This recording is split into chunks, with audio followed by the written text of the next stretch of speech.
अस्सलाम वालेकुम six class. हम लोग पढ़े थे ज्योग्राफिया का बाब नंबर 5, जिसमें हम लोगों ने प्रीवियस लेक्चर में पढ़ा पहाड़ के बारे में।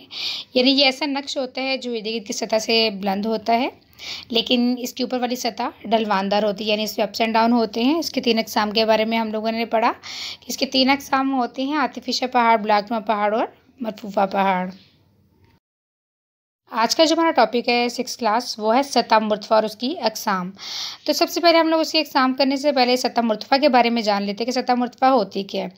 तो सतह मुर्तफ़ा स्टूडेंट्स ऐसा नक्श होता है जो पहाड़ की तरह बुलंद होता है इर्द गिर्द की सतह से, लेकिन इसकी ऊपर वाली जो सतह होती है वो बिल्कुल हमवार होती है। यानी पहाड़ का तो ये था कि इर्द गिर्द की सतह से बुलंद, लेकिन इसकी ऊपर वाली सतह ढलवानदार होती है जिसमें अप्स एंड डाउन होते हैं।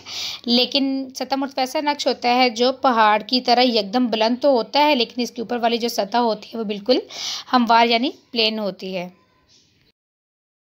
मुर्तफ़ा के स्टूडेंट्स 3 अक़साम होती हैं: बैनुल कोही सतह मुर्तफ़ा, कोहे दामनी सतह मुर्तफ़ा और बर आज़मी सतह मुर्तफ़ा। तो पहले हम लोग पढ़ लेते हैं बैनुल कोही सतह मुर्तफ़ा।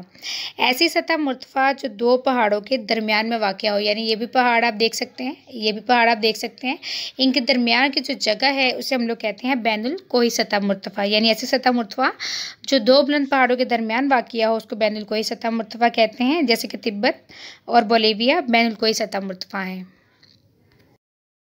दूसरी हमारी सतह मुर्तफ़ा की जो किस्म है वो है कोहे दामनी सतह मुर्तफ़ा।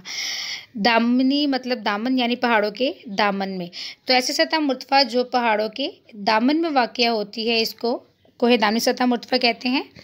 आमतौर पर अक्सर ऐसा भी होता है कि इसकी दूसरी जानिब या तो मैदानी इलाका होता है या तो समुद्री इलाका होता है।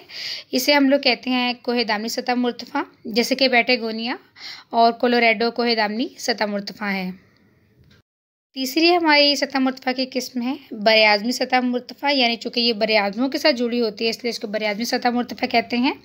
इसके चारों तरफ या तो मैदान होता है या तो इसके चारों तरफ समुद्री इलाका होता है। यानी ऐसी सतह मुर्तफ़ा जिसके चारों तरफ या तो मैदान हो या समुंदर वाक़या हो, इसे बर आज़मी सतह मुर्तफ़ा कहते हैं, जैसे कि अरब, स्पेन और ग्रीनलैंड बर आज़मी सतह मुर्तफ़ा है। ओके स्टूडेंट्स, आज हम लोगों ने पढ़ा सतह मुर्तफ़ा के बारे में।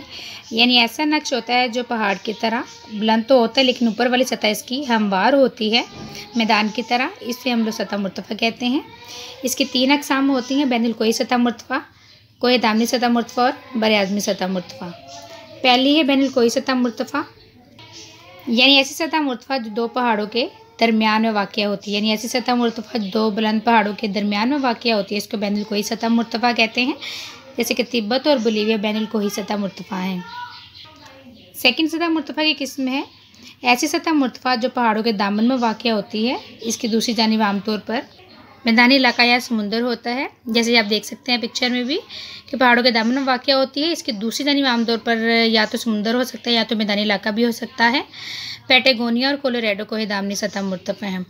बर आज़मी सतह मुर्तफ़ा ऐसी सतह मुर्तफ़ा जिसके चारों तरफ या तो मैदान होता है या तो समुंदर होता है, इसे हम बर आज़मी सतह मुर्तफ़ा कहते हैं, जैसे कि अरब, ग्रीनलैंड और जो है स्पेन बर आज़मी सतह मुर्तफ़ा है।